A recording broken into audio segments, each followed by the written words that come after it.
Hola, soy Carla, hija de Raúl Giacoboni, quien fuera periodista acá en Villa Gesell.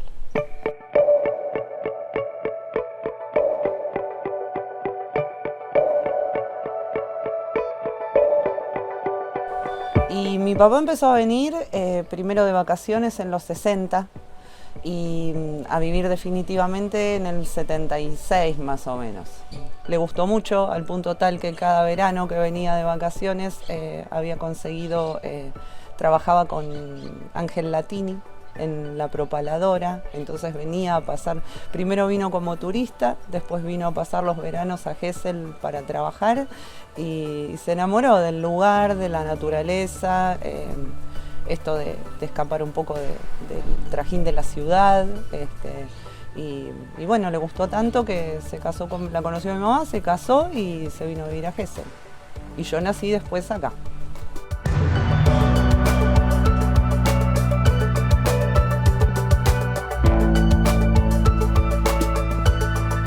El primer trabajo oficial en Villa Gesell fue este que yo te cuento, cuando él venía de vacaciones y era la voz de la propaladora. Era la persona que pasaba los avisos. La propaladora, según tengo entendido, porque yo no había nacido, eran parlantes que estaban en los postes de luz en la avenida 3. Entonces, a través de esos parlantes se pasaban avisos y música. Y la voz de los avisos era de mi papá.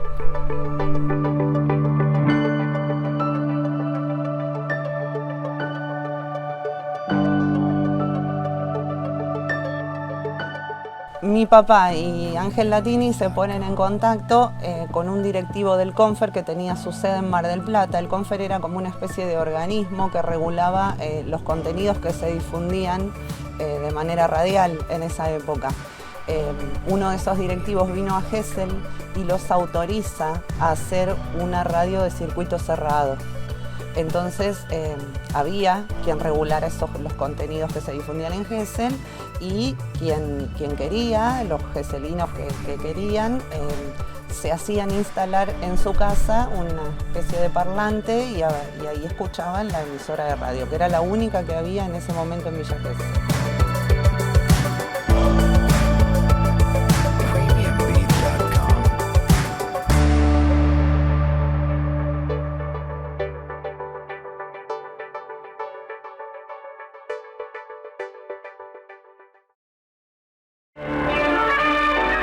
Renault 18 4x4.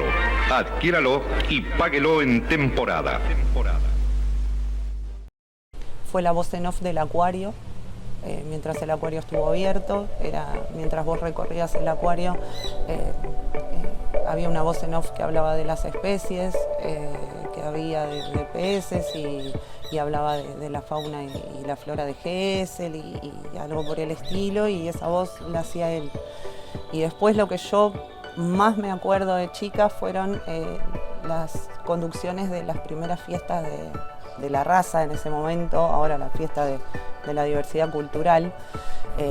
Él hacía el desfile, la conducción del desfile y las noches del escenario.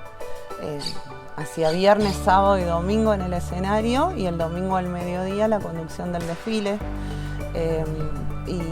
Y hubo un momento en el que cosas que él recordaba con mucho cariño, hubo un momento donde la fiesta fue tomando importancia, entonces una noche de esas 4 de cada año se convocaba a un locutor de renombre nacional y él así compartió escenario con Antonio Carrizo, con Fernando Bravo, y sobre todo a quien él recordaba con mucho orgullo por haber compartido escenario porque lo admiraba, fue con Juan Alberto Badía.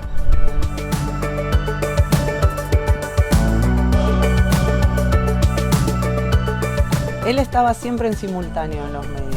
Él en un momento a la par de esa radio de circuito cerrado empieza, según tengo entendido, primero con Omar Mazor y después con Santiago Mazafra con el semanario La Villa, que intentaron que en algún momento fuese diario y el trabajo era tan arduo de cerrar un diario que volvió a ser semanario, pero siempre estuvo durante mucho tiempo, además de estar en otros medios o hacer otro tipo de conducciones de eventos y cosas por el estilo.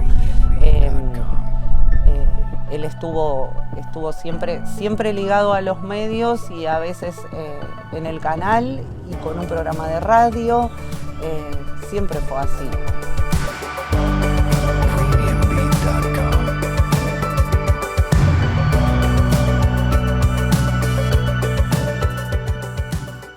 Bueno, lo que sé es que mi papá hizo el primer noticiero en Canal 2, que se llamaba 7 días en una hora. La primera emisión del noticiero la condujo él, en el estudio. Y después su paso por el canal duró alrededor de 10 años más o menos, donde además de hacer la conducción, hacía móviles, entrevistó alguna vez políticos o personalidades que vinieran a Gesell. Bueno, tanto en exterior como en el estudio hizo distintas tareas durante esos 10 años.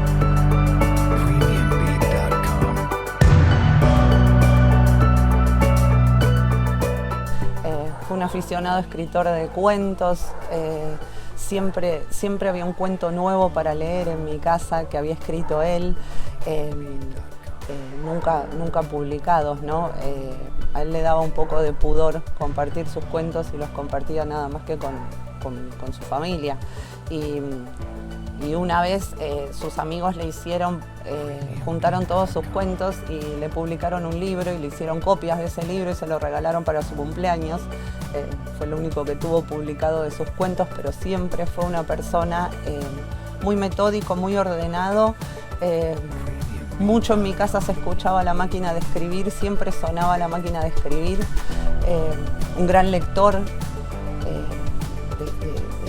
de todo. Podías hablar con mi papá de casi todos los temas. Había pocas cosas que él no supiera, que eso se lo había dado descubrir el mundo de la lectura.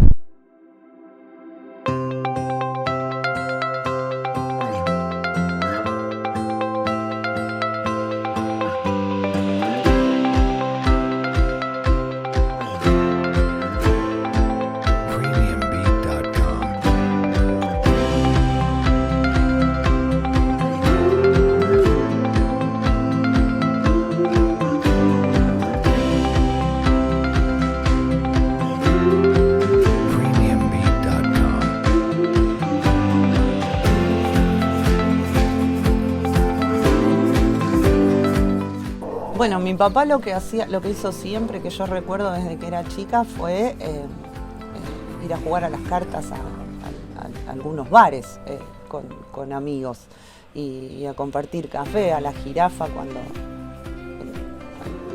en los 80, principios de los 80, a Fafá, a veces a Bacará o a Cachabacha. Era como que había un bar donde iban todos y a veces se iban cambiando de bar y siempre se armaban esas mesas donde estaba Jorge Musotto, la gente que estuviera en la política de turno, Manolo García, José Luis Fernández. Eran gente que él nombraba mucho y con quien compartía charlas. Eduardo Minervino, Fernando Brunet.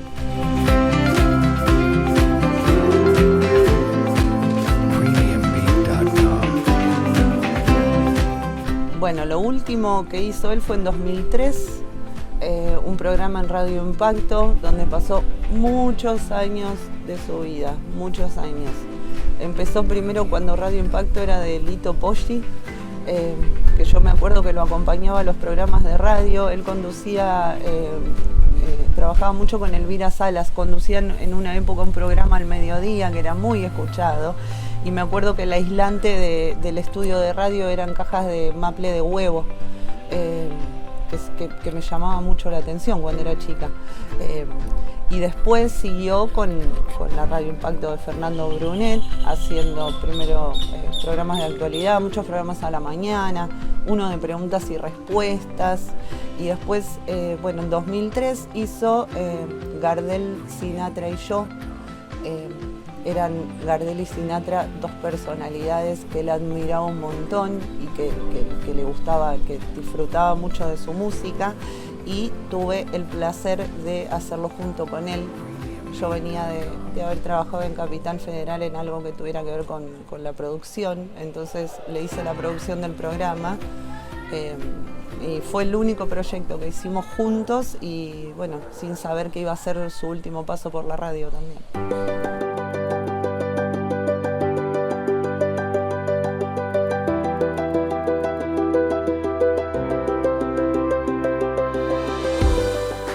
Pablo Vinograd compartía muchas salidas el último tiempo, el amigo con el que saliera con Pablo, y disfrutando de su nieto, los últimos, desde su nacimiento hasta que mi hijo más grande cumplió 6 años, que fue cuando mi papá falleció, a jugar otra vez, a escuchar canciones infantiles, a jugar juegos de mesa, a compartir juguetes con él, que era chiquito y que lo buscaba su abuelo para todo. Entonces pasó de ser por ahí, entre comillas, un señor serio y respetado a sentarse a jugar y cantar y ver dibujitos. Siempre tenemos un radiomóvil esperando su pedido.